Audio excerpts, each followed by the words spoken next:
Hi, this is Tim of the 1916 Company. Welcome and thanks for logging on. If you love this watch, email us tmosso@the1916company.com for purchase pricing and availability questions concerning this watch.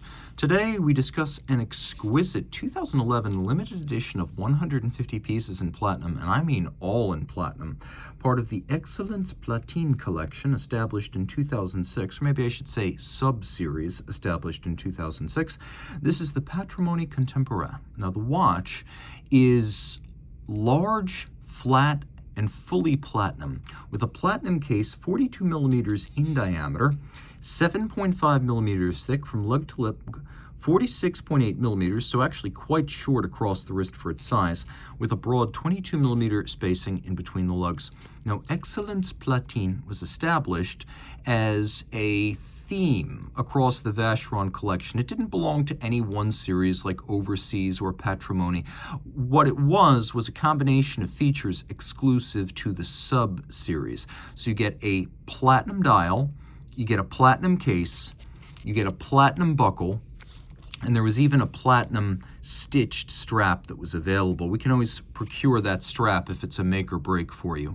But the only gold you're actually looking at is the hands and the indices. This watch is quite weighty, being all in platinum.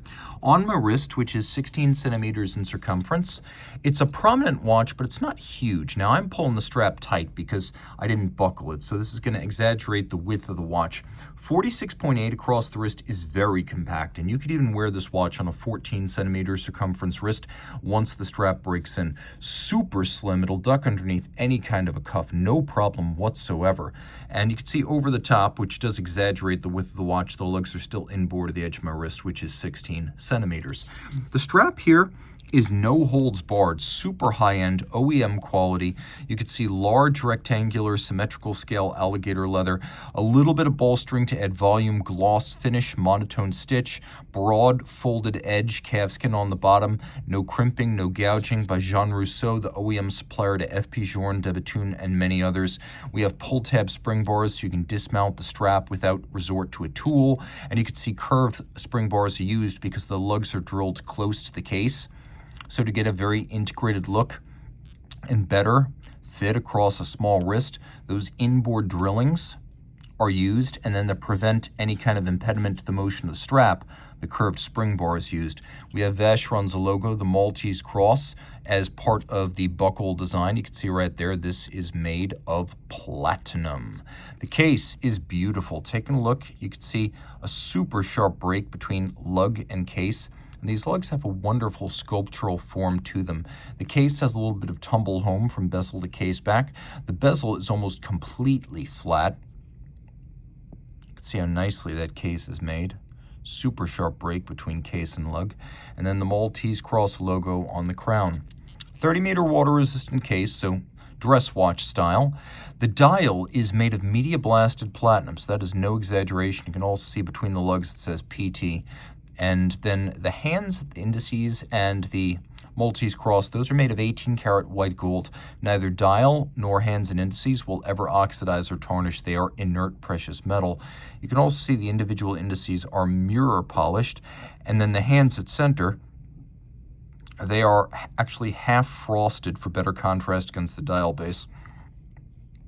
There used to be a thing called Patrimony Traditionnel, which was sort of a broad encompassing dress watch collection, but today we would call this a patrimony because it has the baton hands, whereas traditionnel is always going to be the Dauphine style hands. So it did bifurcate into two different lines later on. On the reverse side, one of the best automatic movements ever made. You can see this right here is number 141 of the 150.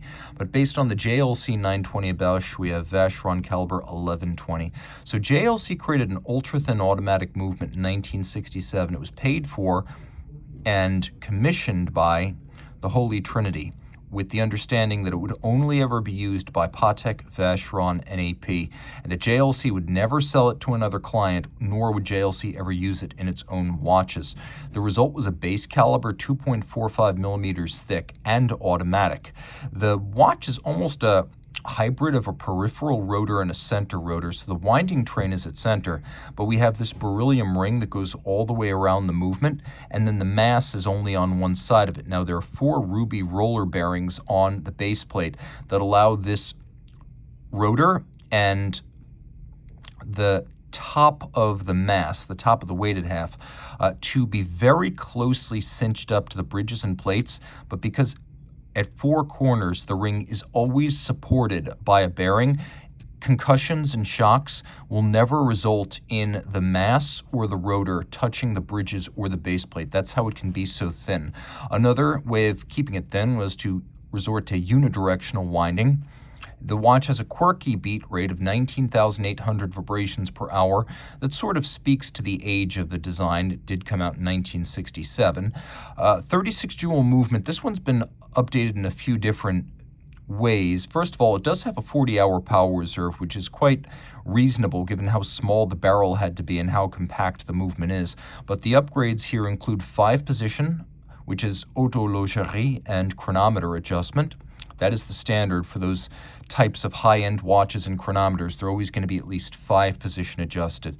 And then also we have Geneva hallmark decoration. You can see the stamp on the base plate.